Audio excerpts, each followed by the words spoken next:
Hello everyone, good evening. అందరు ఎలా ఉన్నారు? నేనైతే చాలా చాలా బాగున్నాను. నేను చిన్న షాపింగ్ కోసం జిఆర్టీకి వచ్చేసాము.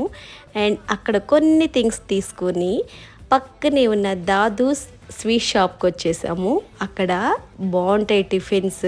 తర్వాత లైవ్లోనే జిలేబీ వేసిస్తాడు, అది కూడా చాలా బాగుంటుంది.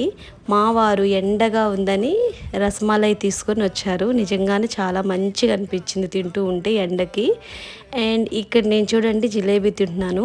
ఈ జిలేబీ మా ఇక్షుగాడికి చాలా ఇష్టం. చిన్నప్పుడు వాడు ఇదే ఎక్కువ తినేవాడు. మేము ఈ సైడ్కి వెళ్ళినప్పుడల్లా కూడా ఇక్షుగాడి తినేవాడు. వాడి కోసమే చూపించాను ఇది. అండ్ అక్కడి నుంచి మెల్లగా ఇంటికి వచ్చేసాము. అసలు ఎంత వేడిగా ఉందంటే చాలా అంటే చాలా. సో త్వరగా ఎక్కువసేపు ఉండలేక ఇంటికి వచ్చేస్తాం అంతే.